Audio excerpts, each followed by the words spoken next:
Hi viewers, welcome to our channel. ప్రస్తుతం మనతో పాటు ప్రజా హక్కుల నేత ప్రొఫెసర్ హరగోపాల్ గారు ఉన్నారు. వారితో ఒకసారి మాట్లాడదాం. సార్ నమస్కారం సార్. నమస్కారం. సార్, ఛత్తీస్గఢ్లో భారీ ఎన్కౌంటర్ జరిగింది సార్. మావోయిస్టులు చాలా మంది చనిపోవడం చూస్తాం. మన తెలంగాణలో కూడా ఒకసారి ఇంతే పెద్ద ఎత్తున కూడా మావోయిస్టుల మీద ఎన్కౌంటర్ జరుగుతున్నాయి.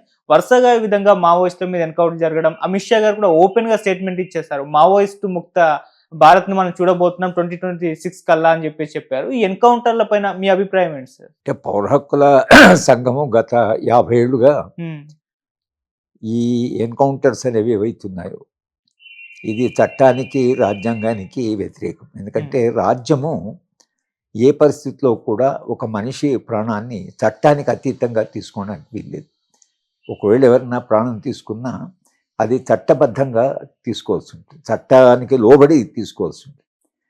ఎన్కౌంటర్ పేరు మీరు చెప్పి మనుషులను పట్టుకొని చంపడం, అది ఎవరైనా కావచ్చు, మనుషులను చంపడానికి రాజ్యాంగం అంగీకరించదు. అంటే ఇది నాగరికత అభివృద్ధిలో రాజ్యము విపరీతంగా బలప్రయోగం చేసేది. రాజ్యం వచ్చినప్పటి నుంచి రాజ్యము బలప్రయోగం చేస్తుంది. కానీ ప్రజాస్వామ్య వ్యవస్థ అనేది ఏదైతే వచ్చిందో ప్రజలకు బాధ్యత వహించి ప్రభుత్వాలు కొన్ని నియమాలకు కట్టుబడి కొన్ని ప్రమాణాలకు కట్టుబడి పాలించాలి. ఇదే ప్రజాస్వామ్యం. ప్రజాస్వామ్యం అంటేనే రాజ్యం యొక్క బలప్రయోగం మీద నియంత్రణ. అలాగే ప్రజాస్వామ్యంలో భాగంగా రాజ్యాంగాలు వచ్చాయి. రాజ్యాంగాలు ఏం చెప్తాయి? ప్రజలకు హక్కులు ఉంటాయి, ప్రభుత్వానికి బాధ్యతలు ఉంటాయి. సరే, ప్రభుత్వానికి కొంత అధికారం ఉంటుంది, అధికారానికి స్వేచ్ఛకు మధ్యన నిరంతరం ఒక ఘర్షణ ఉంటుంది. సమాజం ఏం చేసింది? రాజ్యం యొక్క బలప్రయోగ అధికారం మీద నియంత్రణ పెట్టింది. మీరు కొన్ని పరిస్థితుల్లోనే బలప్రయోగం చేయొచ్చు, దానికంటే మించి బలప్రయోగం చేసినప్పుడు రాజ్యము దానికి బాధ్యత వహించవలసి ఉంటుంది. ఇది నాగరికత పరిణామ క్రమంలో వచ్చింది. చాలా దేశాల్లో ప్రజలు పోరాడుతుంటారు, భిన్న రకాలుగా పోరాడుతుంటారు, శాంతియుతంగా పోరాటం చేస్తుంటారు, సాయుధంగా పోరాటం చేస్తుంటారు. అది ఎప్పుడూ జరుగుతూనే ఉంటుంది. అసలు ప్రతి సమాజంలో డిస్కంటెంట్మెంట్ ఉండి, సమాజంలో అసమానతలు పెరిగి, సమాజంలో అన్యాయం జరిగినప్పుడు ప్రజల నుంచి ఒక రకమైన స్పందన ఉంటుంది. ఇప్పుడు తెలంగాణలో 1940లో ఒక సాయుధ పోరాటము జరిగింది. ఆ సాయుధ పోరాటం ఇప్పుడు అందరూ మెచ్చుకుంటున్నారు. అది చాలా గొప్ప సాయుధాన్ని, భూస్వామ్యానికి వ్యతిరేకమైన సాయుధ పోరాటం. కనుక సాయుధ పోరాటాలు ఎందుకున్నవి?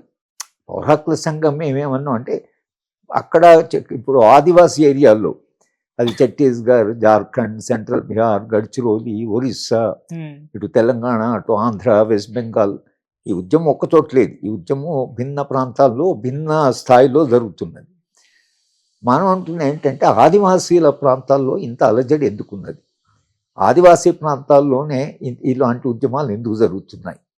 ప్లేన్స్లో కూడా జరిగాయి, వెస్ట్ బెంగాల్ కానీ తెలంగాణ. ప్లేన్స్లో ఈ ఉద్యమాలు ఎక్కువ సాగం కొనసాగలేకపోయాయి. కానీ ఆదివాసీ ఏరియాలో ఈ ఒక రకమైనటువంటి యుద్ధ వాతావరణం ఉంది. చాలా కాలం, 50 ఏళ్ళ నుంచి ఉద్యమం ఉన్నది, ఇప్పుడు వచ్చిన ఉద్యమం కాదు.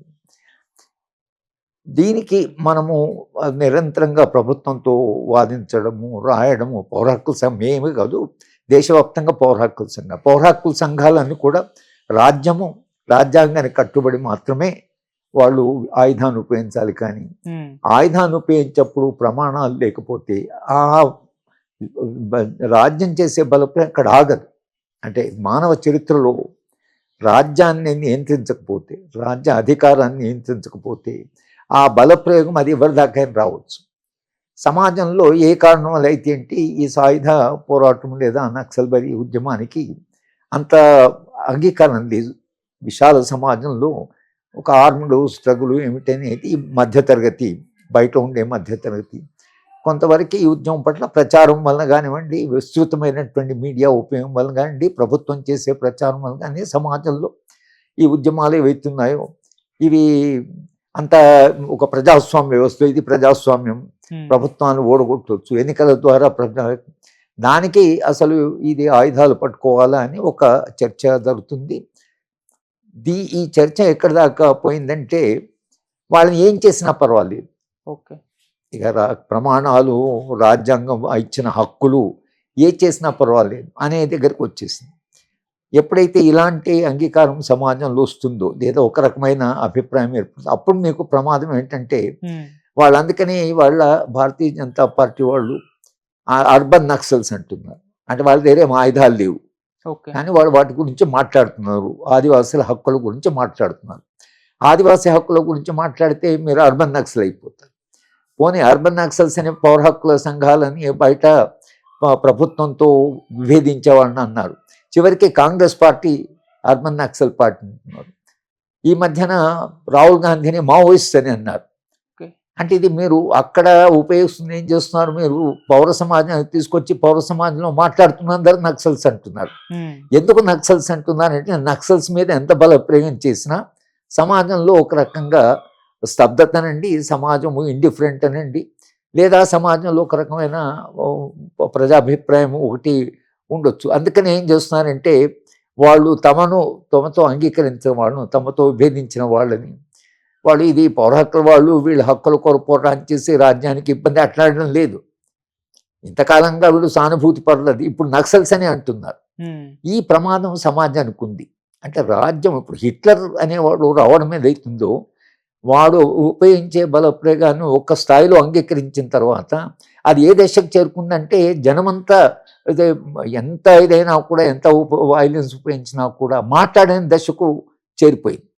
కనుక రాజ్యం ఎప్పుడైనా తన పరిధిలో ఉండాలి. తర్వాత రెండవది రాజ్యం ఏం చేయాలంటే ఈ సమస్య ఎందుకున్నది, ఆదివాసీ ప్రాంతాల్లో ఈ ఉద్యమాలు ఎందుకు జరుగుతున్నాయి, దీనికి మూల కారణం ఏంటి, ఏ కారణాలు నాకు జరుగుతుంది అనేటువంటి ప్రశ్న అడగాలి. అడిగినప్పుడు ఈ ప్రశ్న మేము నిరంతరంగా పౌర హక్కుల సంఘాలు అడుగుతున్నాయి.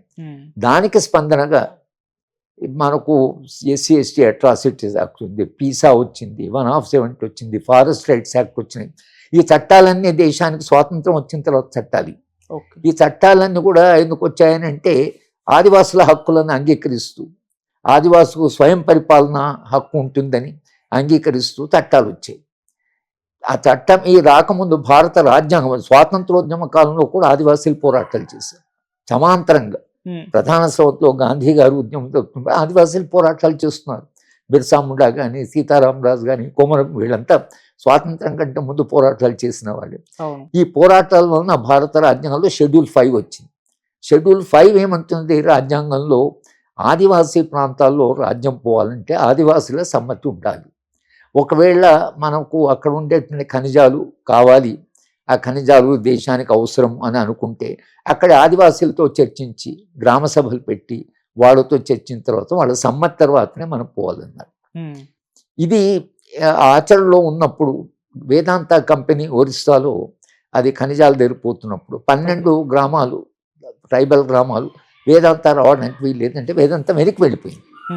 అంటే ఆ ట్రైబల్స్కు హక్కులు ఉన్నాయి, కానీ వాళ్ళ ఈ కార్పొరేట్ అభివృద్ధి నమూనా వచ్చిన తర్వాత, ఈ నూతన ఆర్థిక విధానము న్యూ లిబరలిజం వచ్చిన తర్వాత ఖనిజాలు తవ్వడం అనేది చాలా వేగం పెరిగింది. ప్రపంచవ్యాప్తంగా ఖనిజాలు విపరీతం తవ్వుతున్నారు.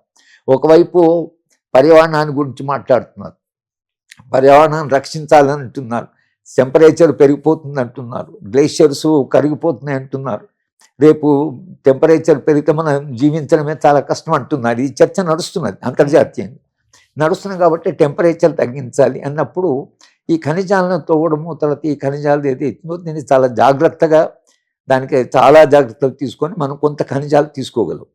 కానీ ఖనిజాలని తవ్వడము చాలా వేగంగా తవ్వడము అని ఎప్పుడైతే అంటున్నామో అది పర్యావరణానికి కూడా కొన్ని లక్షల చెట్లు కూలగొడుతున్నారు. లక్షల చెట్లు కూలగొట్టినప్పుడు పర్యావరణంలో చాలా మార్పు వస్తుంది. ఇటు పర్యావరణము, తర్వాత ఇటు ఆదివాసీల హక్కులు, అక్కడ ఖనిజాలు ఉన్నాయి కాబట్టి అది వాళ్ళ విషాదం. ఆదివాసుల విషాదం ఏంటంటే పాపం వాళ్ళ కాళ్ళ కింద విపరీతమైన సంపద ఉందని వాళ్ళకే తెలియదు. తెలిసిన వాళ్ళు తోకోరు. వాళ్ళకి ఇంత స్వార్థం కానీ, వాళ్ళకి ఇంత స్వప్రయోజనం కానీ, వాళ్ళకి ఆస్తి కానీ వాళ్ళ కూడబెట్టుకోవాలని వాళ్ళకి ఏమి ఉండదు. వాళ్ళు చాలా నిరాడంబరంగా జీవించేటువంటి వాళ్ళు. నిరాడంబరంగా జీవించేటువంటి ఆదివాసుల మీద మనకు యుద్ధంలాగా ప్రకటించడం ఎందుకు అనేది ఇప్పటికైనా ప్రభుత్వానికి చెప్పడం ఏంటంటే మీరు ఆదివాసీలతో చర్చించండి, శాంతి చర్చలు జరపండి. మనం ఆదివాసీ ప్రాంతాల్లో ఖనిజాలు తవ్వుకోవాలి, ఎంత వేగంగా ఖనిజాలు తవ్వుకోవాలి. చాలా ఆశ్చర్యంగా అంతకుముందు ఏమనేవాళ్ళు అంటే ఖనిజాలు దేశానికి అవసరము, దేశ ప్రయోజనాలకు అవసరము, దేశం అభివృద్ధి కావాలంటే ఖనిజాలు కావాలి, అందరి ప్రయోజనం కొరకని మనము కొంత ఖనిజాలు తీసుకోవాల్సి ఉంటుంది అని ఒక ఆర్గ్యుమెంట్ నడిచింది. ఇప్పుడు ఏంటంటే ఛత్తీస్గఢ్ ముఖ్యమంత్రి గారు స్వయాన అనడం ఏంటంటే ఈ ఖనిజాలని మేము కార్పొరేట్లకు అప్పచెప్తాం, కార్పొరేట్లకు అప్పచెప్పడం కూడా అవసరము. దేశం ఇంకా అభివృద్ధి చెందాలంటే ఈ కార్పొరేటీకరణ తప్పదు అనేటువంటి తీసుకొని ఇవాళ అదాని, అంబానీ లేదా ఈ ఖనిజాలు అంతర్జాతీయ మల్టీనేషనల్స్ వీళ్ళందరికీ ఖనిజాలు అప్పచెప్పాలి అనేటువంటిది వాళ్ళు మొండిగా ప్రభుత్వం ఉంది. కనుక మొండిగా ఉండబట్టి ఏమైందంటే వీళ్ళు ప్రతిఘటిస్తుంటే ఈ నక్సల్స్ వల్లనే ఇదంతా జరుగుతున్నది అని నక్సల్స్ని ఎలిమినేట్ చేస్తామని అంటున్నారు. ఎలిమినేట్ చేయొచ్చు, ఎందుకంటే ఇప్పుడు రాజ్యానికి వాళ్ళు ఉండే టెక్నాలజీ, దాని సాంకేతిక బలము, ఇవాళ డ్రోన్స్ వచ్చాయి, అడవిలో వాళ్ళు కదులుతుంటే కదలికలను గుర్తుపట్టేది వచ్చేసింది, విపరీతంగా ఫోర్స్ని పెట్టారు. కానీ ఎందుకు ఇంత ఒక యుద్ధ వాతావరణం ఎందుకు వచ్చిందనేది బయట సమాజం ఆలోచించాలి. ఇలాంటిది మన సొంత ప్రజల మీదనే మనం ఇంత బలప్రయోగం చేయవలసిన అవసరం ఉంది. ఖనిజాలు కావాలంటే ఆదివాసులతో మనం మాట్లాడలేమా? ఇక్కడ తెలంగాణలో ఒక రకంగా నక్సల్ వర్సెస్ రాజ్యమై ఒక యుద్ధ వాతావరణం ఏర్పడి వాయిలెన్స్ పెరిగినప్పుడు శంకరం గారి ఆధ్వర్యంలో 15 మందిని 10 ఏళ్ళు ప్రయత్నం చేసి ఇద్దరిని కూర్చోబెట్టి మాట్లాడడం జరిగింది. అంటే శాంతి చర్చలు అనేది ఒక ప్రయోగం జరిగింది ఇక్కడ. కనుక శాంతి చర్చలు ప్రయోగం ఏదైతుందో అది చాలా విలువైన ప్రయోగం.